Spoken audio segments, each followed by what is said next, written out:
it possible that a Good question. How is this possible? Again and again and again at this point, this is devastating, okay? It's devastating the first time and it's going to be forever devastating. This needs to stop.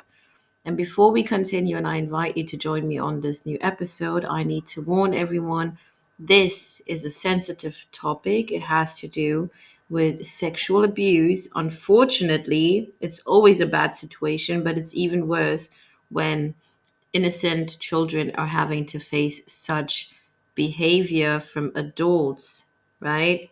Definitely wrong. former teacher who pleads guilty to sexually assaulting a child gets no prison time. Yeah, she was just sentenced. This is wild to any. And I'm not the kind of person, okay, right? But there's some kind of pattern, okay? There is a pattern with, especially when it's women who are being caught doing such harm towards minors. There is a pattern.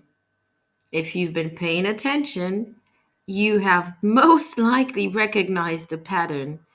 Now, you could say, well, maybe these other people or other women just haven't been caught. Could be. But isn't it interesting that all those who have been caught fit the same pattern? Hmm. And when it comes to the justice system, and you're wondering how could this be, it also fits the pattern. Anyone seeing this headline. We're going to lay out what we know, and we're going to bring on a former prosecutor and expert on these cases, Dan Shore. Welcome to Sidebar, presented by Law and Crime. I'm Jesse Weber. What a headline this is. A former teacher pleads guilty to sexually assaulting a minor student and wasn't sentenced to prison. Your reaction right now might be, wait, what? Yeah. So we go to Texas. This is where former Brazos sport teacher, now 45-year-old Brandon Hargrove, pleaded guilty to a litany of felonies. 6 counts of sexual assault of a child, 4 counts of indecency with a child by contact, and 2 counts of indecent exposure. This was all for conduct dating back to 2007, by the way, when Hargrove was about 27 years old. Now, Hargrove has been a teacher for quite some time. Hargrove taught English. In fact, she is a former Teacher of the Year. Brazosport ISD posted on Facebook back in 2023 a pic of Hargrove and students that said, these students are starting the data collection phase of the research projects as part of the AP Capstone program. Brazos Wood High School teacher Brandon Hargrove said about AP Capstone, by the end of the 2-year program, students will be able to conduct their own research, analyze the data, and defend their research just as they would in a dissertation for a master or doctoral degree. But now, Unfortunately, these young children could never defend themselves from you, this woman here. entirely different picture. Now we have these horrific acts. We have this female victim who is believed to have been 15 to 17 years old when this abuse occurred. It seems this victim only came forward in September of 2023, accusing Hargrove of assaulting her for 2 years, again, almost 2 decades ago, when she was a minor. And that is what led to Hargrove's indictment and arrest. There was a $240,000 bond that had been set in this case, by the way. And it's being reported that that is when the school district claims they first learned about this investigation. In January of 2024, it was announced that she would be fired from her position after first being put on leave for a period of time after her indictment. And district officials said in a statement, BISD remains dedicated to upholding the highest standards of professionalism and integrity among our staff, and we take the safety and well-being of our students very seriously. We understand that this news may. To you guys, because it's so shocking how these keep happening in school. Are you guys really paying attention to the people you hire? No, really, that is a serious question because it's mind blowing to me. You know what should be happening? The moment like schools need to implement that, the government needs to support that, and teachers need to be aware of that. And if you feel uncomfortable as a teacher, then this could not be the right job for you. I'm telling you, especially in America, because all these cases are coming out of America, some of them also other places, but most of them. Schools need to be having random checks, okay? You need to be able to go through.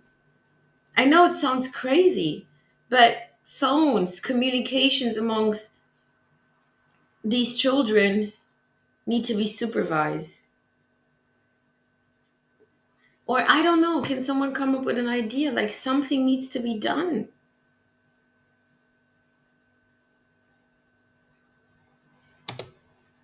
Raise concerns. If any parent, student, or former student has concerns or questions, please do not hesitate to contact. And they list out a number of different contacts and say, we appreciate your understanding and support during this challenging time. And while there is right now kind of scant reporting about the details of the abuse, there is a little bit about what we can glean about what happened from the indictment. So, for example, it says Brandon Hargrove, on or about the 4th day of December 2007, did then and there intentionally or knowingly cause the mouth of, and it's redacted, child younger than 17 years of age to contact the sexual organ of the defendant. That is one sexual assault charge. Another is about causing the sexual organ of the minor to contact the mouth of the defendant. There are other charges that get more graphic regarding touching and exposing genitalia, things of that nature. Very, very disturbing. But now what happens? She pleads guilty. Hargrove pleads guilty, but there's no prison time. None. Here's the deal. She receives 10 years. Oh, wow. She got a handshake for pleading guilty. Good job. Wow. Thank you for coming forward after so many years. Thank you for now finally admitting after someone had to expose you. Wow. Good job.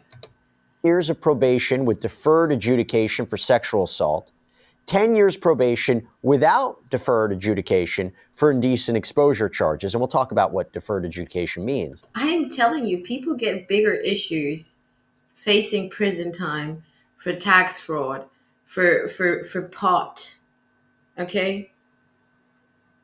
For missing their rent twice, for not paying child support immediately. Mm-hmm.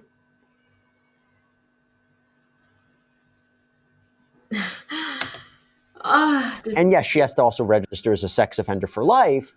But first of all, no trial, and she pleads guilty and no prison?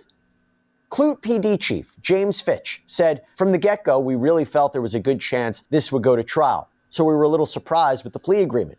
There was a lot of legwork by the detectives tracking down some of these people that went to school 17 years ago with our victim and people she made initial outcries to. The DA's office did include the victim. They talked to the victim before this plea agreement was accepted, and from what I understand, the victim spoke in court this morning.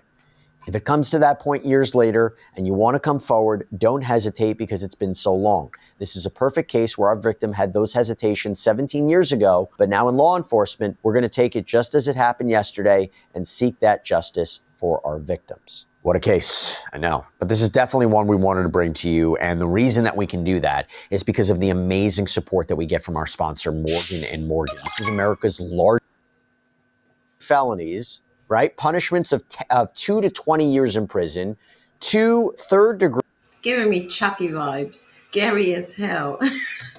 felonies, punishable by 2 to 10 years. I'm not understanding this. Sure. So I think what happened here is, first of all, the alleged events, and they're beyond alleged because the defendant has pled guilty, took place in 2007. So we're talking about 17 years since they happened. And the victim here in this case has said that she was supporting this plea agreement. So I think that's why there was no jail time.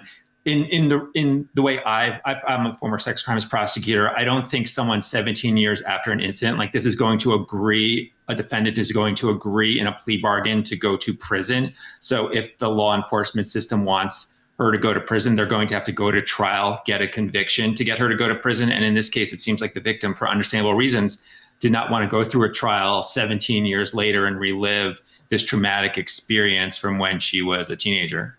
But you heard from the Clute Police Department Chief, James Fitch, who said, from the get-go, we really felt there was a good chance this would go to trial. So we were a little surprised with the plea agreement. I mean, it's not impossible to prosecute somebody for sex crimes, even maybe 2 decades old. What are the difficulties, though? What do you think their challenges are? What is it? The idea of when this victim came forward? Is it just prosecuting a case that's that old and maybe some evidence becomes stale? Talk to us about it. I think in this case, the biggest factor from the media reports is that the victim in this case supported this plea agreement and was not necessarily interested in testifying at trial to try to get a prison sentence. And I think most prosecution offices, for a case that's 17 years old, if the victim doesn't want to have to testify, they are not going to go forward to trial, and they're going to offer a plea agreement like this, especially if there's no evidence the person has reoffended in the past 17 years. Now, the allegation I cannot do it. I cannot do it. Imagine this weird person forcing themselves on you. Disgusting. No prison time. This is all wrong to me. I would like to know what you guys think about this. I hope this victim found a way to move on in a positive way through life. Because even though it's 17 years, it seems to be something that's been pursuing her all her life. So disgusting you. Um, I have no words for people like this. I am ashamed that this woman is just going to get to go free, more or less. And as I said, there's a pattern.